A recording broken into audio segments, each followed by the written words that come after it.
All right, what's up, everyone? Do you want to learn how to buy your first co-living property in Phoenix, Arizona? If so, this is the video for you. My good friend Charles Rousano is here with us today. He has an impressive co-living portfolio. He's making big moves in the space, and yeah, I'm excited to bring him on today and learn from him. Yeah, Dustin, Thanks for really jumping appreciate on. you having me here. Yeah, Charles, I remember we first connected, what? It was 10 months ago, something like that. Yeah. And I know you were making like aggressive, not aggressive, but like consistent, steady strides in real estate as a whole, but also co living. That was like the common denominator that brought us together. And so, I guess kind of starting at the beginning, Charles, when did you start in real estate and then when did you start in co living? So to your point, Dustin, it probably was about 10 months ago. It's amazing how time just flies, right? So I got involved in real estate about just under 10 years ago. And so as you can tell from my white hairs, I've been in the world longer than 10 years, right? And so my background experience is primarily helping to build and scale small to mid-sized technology companies prior to co-living and prior to real estate itself. And so what I ended up doing was started investing in the stock market, just like many others, my age, my generation, etc. And wasn't finding the right type of returns. It seemed like a too much of a risk. We call it the financial casino, right? And so about 10 years ago, after doing a fix and flip here, a rental property there, I thought real estate is really the path towards future stability and future wealth. And so dove into that. Actually started a residential real estate team business with my wife, and so I'm located in New Jersey. So really got to learn the nitty gritty about real estate there. Did some additional investing. About 2 years ago, I came across this concept that I'd never heard of before called co-living and thought to myself, I heard it. It looked really cool. It seemed like there were great returns, but I'm like, what the heck is this, and how can it really be legal? How can it be being done? And really, at that time, I did about 6 months of a deep dive, really learning, educating around what is it, what works, what doesn't work, where are some of the bottlenecks, how to scale it, and leverage it. And that's when I knew the opportunity, Dustin, on the financial impact as well as the social impact, what just resonated so much for me that I knew that this was the path and the strategy I wanted to leverage. And quite frankly, since then, that's the only focus that we've been in for real estate investments. So you've obviously learned a lot in the past couple of years diving into it. In your opinion, if someone listening right now, they want to get their first co-living deal, could you describe maybe which market you think is maybe hot right now Yep. or easiest to enter, and then the best way to buy like that asset? Like, is it existing, already co-living? Are you converting it? Are you building it? So the number one thing that I would recommend to anyone looking to acquire or buy their first co-living property is to partner with someone. Partner with someone in terms of an operator, whether it's a fund, whether it's an operator who's just been there, done it before, or quite frankly, even if the strategy aligns with you, something like a pad split or whatever it may be. We don't use pad split as our platform, but somebody who or something that's been there before, because there are going to be a number of aspects that are going to come up that you just didn't even think of that are going to run against it. So I highly recommend that. In terms of the markets, Dustin, we love Phoenix. So we're in three different markets right now. We're in Charlotte, Houston, and Phoenix. For us, we love all three, but Phoenix is really pulling us in, and the opportunity there is just tremendous. And so for us, we also have boots on the ground there. We have a strong network. So to answer your question another way, also, if you're going to do it on your own, if it's within a radius that you can travel to yourself, or that you know people that you know, like, and trust, who can have eyes on the ground in the market that you're looking to invest in. Highly recommend it. So you mentioned you don't use pad split. Right. So then my next question is two parts. What is your primary way to fill the properties? And then who is managing it after you fill it? Yeah, so when we first started, when I say we, I have a partner in our fund. When we first started, we our first property was in Charlotte, and we joined a co-living community where the home base was out of Charlotte. So we thought highest probability of success, and we were looking for them to manage the property. And what we did was we learned. We saw what they were doing. We asked questions. We understood what was working for them, what wasn't. Since then, we've actually built our own integrated model where we have a co-living property management company only for co-living. Now, we use it only for our properties right now, as well as about probably a handful of other operators purposely. Um, but so how we fill the homes, how we fill the properties, basically what we do is we have what's called our SEAL team, and they leverage all the known quantities, whether it's the different platforms like Facebook or even on Zillow or Instagram. We do a lot of marketing around that, but we also go directly to a lot of the sources. So what I mean by that is that if our target market, if we're near a hospital, well, we're going to go directly to that hospital, talk to the administration department, and say, hey, we know you have nurses or doctors coming in and out, whatever it may be. Here are opportunities here for us to help house. If we're near retail areas, we'll go to those stores because, again, we're targeting the $15 to $35 an hour workforce. And so we'll go there and we'll try and partner with them to then go ahead and turn around and either fill our rooms with the employees or actually give gift cards to those who refer residents or what we call members into our homes as well. So we expand our workforce or our recruiting department that way as well. So this is out of genuine curiosity.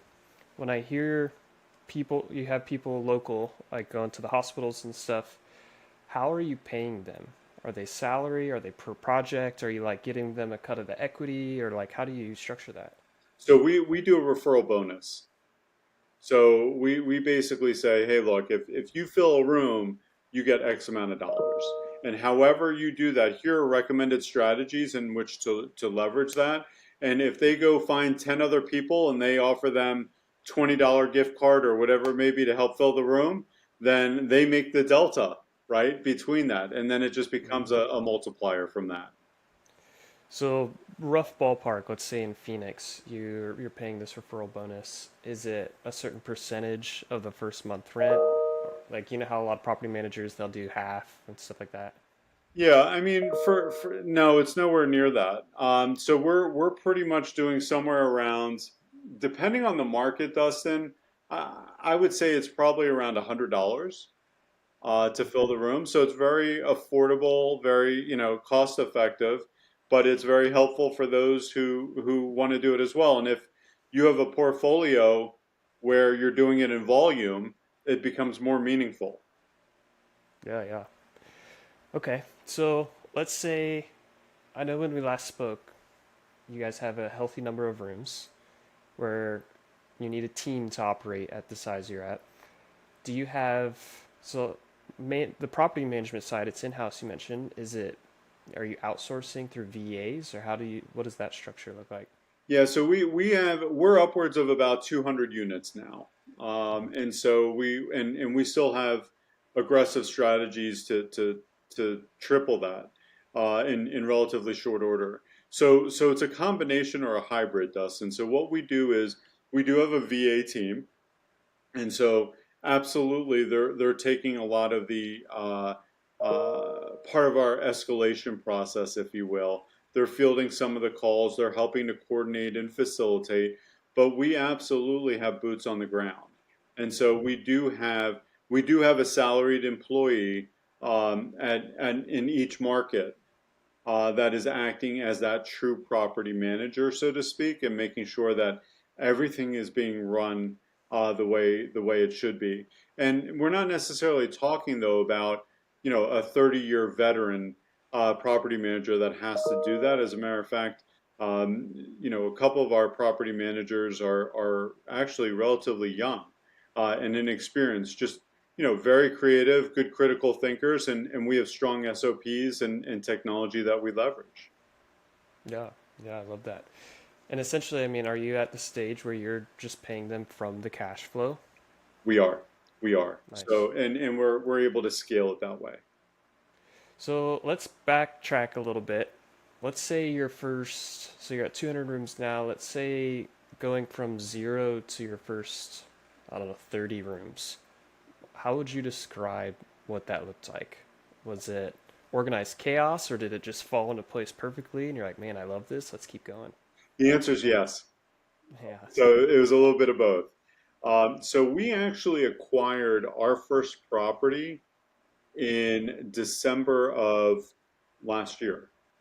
So December of 24. And so we bought a couple in a row. We kind of, it was, again, like I said before, it was more of our learning time. So we were able to have it somewhat managed for us, but we really leveraged that. And then over time, Dustin, to your point, it's almost like, and I talk to operators all the time, and it's almost like there's this threshold of 5 properties, 4 to 5 properties, that's almost that ceiling that so many operators bump up against, where they can manage, they start losing a little control by property 4, 3 or 4. By 5, it just completely unwinds and spins out. And so the problem with that is because the foundation is not built correctly. And so we purposely really focus on building that foundation, putting in our standard operating procedures on every property the same way consistently, leveraging technology from the very beginning so that we weren't changing the tires as we were racing around the track. And this way, that helped us blow right through that, and we continue to scale at this point. So, long-winded answer to your question, but ultimately, there was chaos, but it was controlled chaos that we learned from, and then ultimately built that to then scale. Yeah. Yeah, that makes sense. So let's see. Let's say circling back to the someone listening, they want to get their first property. Let's say they did partner. Maybe they partnered on two. Let's say they're looking at number three, but it would be their first one on their own. In your opinion, what would be the best way to buy? Is it something they buy in a like a cosmetic conversion? Are they are they just building it? Are they partnering with a contractor, or like what do you suggest? Yeah, so we talked about this before, right? It really comes down to what is your background and experience. I would suspect most individuals are coming from a background where they have a W-2 job. They're probably not a general contractor and have done 30 new builds. So to me, I always look at what's the least amount of risk first.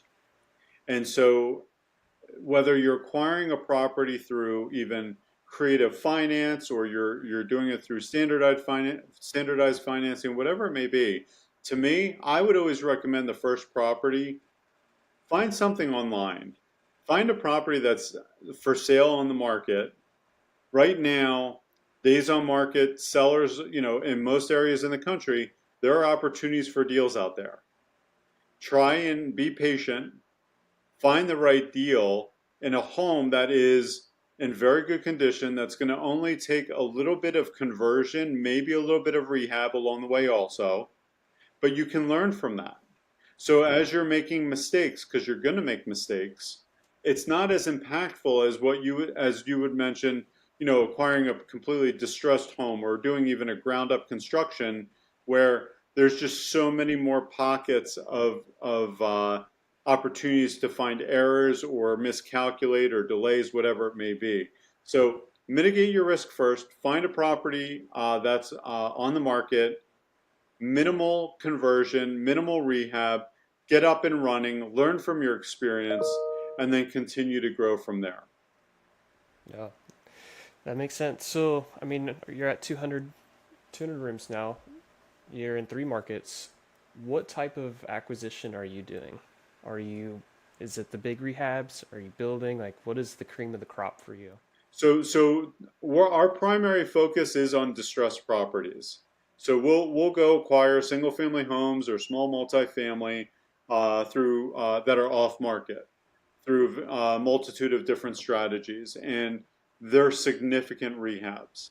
They're material conversions where maybe we're doing about somewhere around 180 to $240,000 in rehab work in conversion. And so that is ours because what we're looking to do is we're looking to force equity Mm. so that when it comes time to refi, which again is another challenge through all of this, which I'm sure we'll touch on. But when it comes to refining, we can leave as little in the deal as possible at that point in time. We also are doing ground up construction, so we do have a project going in Phoenix where we're doing three duplexes that are on contiguous lots. It's a $2.2 million deal that's going to give us 36 bedrooms and 36 bathrooms that we're really excited about. Now that's a 9-10 month project. So Yeah. we're in the middle of that right now, and that has its own challenges that are unique, but we feel it's absolutely going to be worth it as well. When will that be done? That would be pretty cool to see. Yeah, so our target is by May to June of next year. So 36, we're yeah 36. Nice. we're really excited about it. I flew out to Phoenix about a month ago, took a look at the site, the location. We're really excited about it. And you chose that essentially because I'm just guessing, but your fallback, like let's say the city or the county, they give you trouble. You've structured it like this where you could revert and rent it out just traditionally. Is that part of why it's three duplexes? It is. We did it so that the land lend itself towards it, but we did it exactly that way for your to your point. Hmm. We wanted to make sure we always look at what are the multiple exit strategies, if necessary, that we can execute on. And Is so it you're exactly six? right. Six unrelated is the max? In certain areas of Phoenix, in the Phoenix Okay. area. So Yeah, yeah. in certain areas also they're up to seven now also, but right now it's six. Yes, Okay.